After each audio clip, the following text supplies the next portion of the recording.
আমাৰ ৰফিয়ানে কৈছে কথাটো তেওঁ যেটো ককায় সাংবাদিক মানে মই আপোনালোকক এইটো মানে আচল কথাটো জানি লওক যে যেতিয়া এজন শ্ৰমিক ঢুকায় তেতিয়ালে কোম্পানীৰ কাম হৈছে ইমিডিয়েট ইআইসি অফিচত পাৰ্টিকুলাৰ জিলা জমা দিয়া পি অফিচত জমা দিয়া যে আমাৰ এজন শ্ৰমিক ঢুকাইছে আৰু একৰ্ডিংলি পিএফ আৰু ইএসআইসি নিজৰ কাম কৰিব তেওঁলোকে এটা বেনিফিট পাব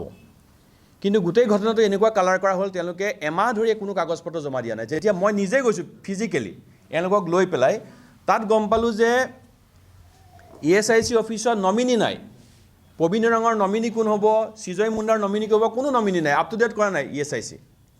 আচ্ছা তেতিয়া আমি মোৰ লগত যোগাযোগ হৈছিলে মই তেওঁলোকক ক'লো যে আপোনালোকে এইবিলাক আপ টু ডেট কৰি সোনকালে কাগজবিলাক জমা দিয়ক কাগজ জমা নিদিলে আমি এওঁলোকক ক'লো যে আপোনালোকে যদি এফআইআৰ নিদিয়ে তেতিয়াহ'লে ঘটনাটো আগ নেবাঢ়িব এক মাহ এওঁলোক ৰৈছে ৱেইট কৰিছে মই নিজে এফআইআৰ লিখিছিলোঁ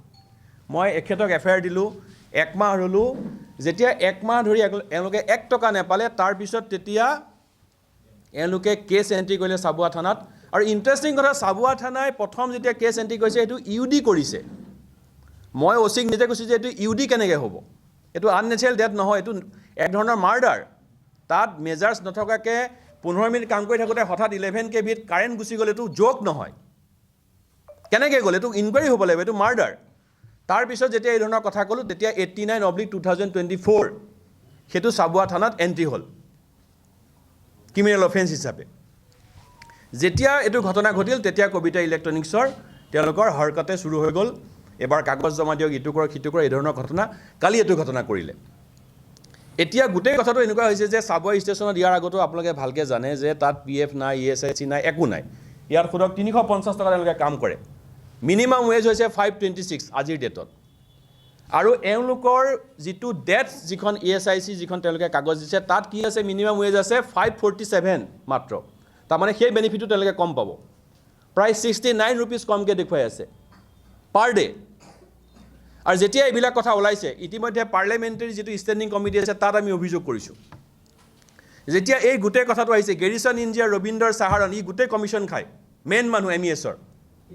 ৰবীন্দ্ৰৰ চাহাৰণ ই হৈছে মেইন মানুহ কোটি কোটি টকা কমিশ্যন খায় ঠিকাদাৰবিলাকৰ পৰা কাৰণ সিহঁতে কম ৱেজ দিয়ে 350 টকা সোধক আজি এই শ্ৰমিকক তো যেতিয়া এইবিলাক কথা ওলাইছে তেতিয়া সুভাষ সিঙক তেওঁলোকে টাৰ্গেট কৰিছে যে 50 টকা 100 টকাকৈ খায় আপুনি মোক কওক আজিৰ তাৰিখত কোন মানুহে এই মূৰ্খ হ'ব লাগিব ন যোনে ডেইলি 50 টকা 100 টকা দিব কমিশ্যন সোধক এই শ্ৰমিকসকল আছে আপোনালোকে দিয়ে নেকি 50 টকা 100 টকা সুভাষ সিঙক ডেইলি তো এতিয়া কৈছে সুভাষ সিঙে 50 টকা 100 টকা বোলে কালেক্ট কৰি পেলাই কোটি টকাৰ বিল্ডিং বনাইছে যিটো কোনোবাই সুধি আছিল মোক এতিয়া এজন সাংবাদিকে তো গোটেই কথাটো হৈছে যে আন্দোলনটোক সেবটাইজ কৰি দিয়া কাৰণ আজি যদি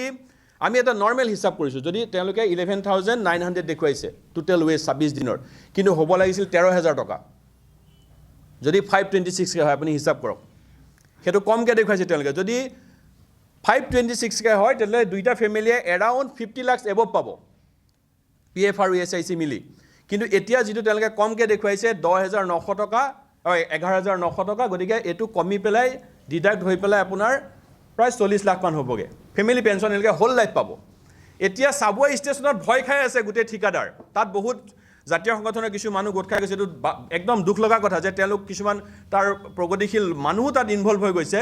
যে যিকোনো প্ৰকাৰে শ্ৰমিক ইউনিয়নে যিবিলাক কথা তুলি আছে যে 22 বছৰ ধৰি এইটো সেবটাইজ কৰিব লাগে আৰু এট এনি কষ্ট চাবুৱা ষ্টেচনত পিএফ আৰু ইএসআইসি কৰ্তন হ'ব নালাগে ৱেজ স্লিপ দিব নালাগে কাৰণ ৱেজ স্লিপ দিলে এওঁলোকৰ সান্ন খোৱা বালি তল যাব কাৰণ সোণৰ কণীৰ পৰা হাঁহ সেইটো সোণৰ কণীৰ পৰা হাঁহ পে স্লিপ নিদিয়ে মই চেলেঞ্জ কৰিম যিসকলে কৈ আছে যে সুভাষ সিঙে পইচা খায় তেওঁলোকে মোক পে স্লিপ দেখুৱাওক যে আমি পে স্লিপ প্ৰদান কৰোঁ তেতিয়াহ'লে মই মানি ল'ম যে সুভাষ সিঙে পইচা খায় নোৱাৰে দেখুৱাব পে স্লিপ তেওঁলোকে না উইদাউট পে স্লিপ তেওঁলোকে হেণ্ড পে কৰে নকৰে আপোনালোকক সপ্তাহত হেণ্ড পে কৰে এইটো ইলিগেল আপুনি কেছ পে'মেণ্ট কৰিব নোৱাৰে ডিজিটেলাইজ এতিয়া ছিষ্টেম হৈছে আপুনি একাউণ্ট পে' কৰিব লাগে একাউণ্ট পে'ও কৰে কিন্তু একাউণ্ট পে' যিকেইটা কৰে সেইকেইটা হৈছে বহুত কম ৱেজ তো এতিয়া যিহেতু গোটেই ঘটনাটো এনেকুৱা হৈ গৈছে গতিকে শ্ৰমিক ইউনিয়নৰ নেতাক টাৰ্গেট কৰিব লাগে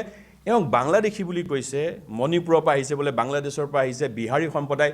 এইটো কি ক'ত আছোঁ আমি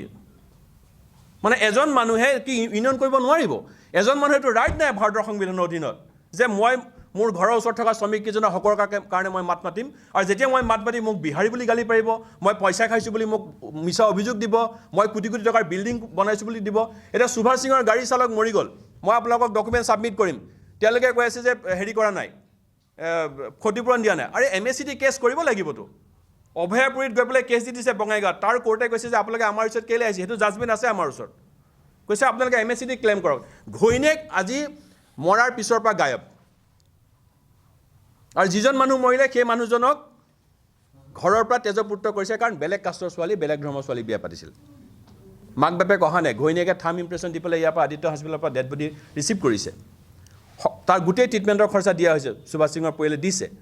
তাৰপিছত যদি MSCD ক্লেইম নকৰে জবৰদস্তি কোনে ক্লেইম কৰাব মই পাৰিম নে আপুনি পাৰিব কাৰ অধিকাৰ আছে এইটো কাৰো নাই দিনজয় এজন মানুহ মৰি গ'ল আৰু বহুত মানুহ মৰিছে ইয়াৰ আগতে লক্ষীৰামক মই কনভিন্স কৰাব পৰা নাই এক মাহ পিছত তেওঁলোকে কেছ দিছে আজি কেছ দিয়াৰ কাৰণে এইটো ঘটনা ঘটিছে ইয়াৰ আগতেও প্ৰতিজন শ্ৰমিকৰ যেনেকৈ মৃত্যু হ'লে আমাৰ ডিউটি থাকে ইউনিয়নৰ ফালৰ পৰা যে আপোনালোকে কেছ কৰক কাৰণ কেছ নকৰিলে আপুনি বেনিফিট নাপায় আপুনি যদি কেছ নকৰে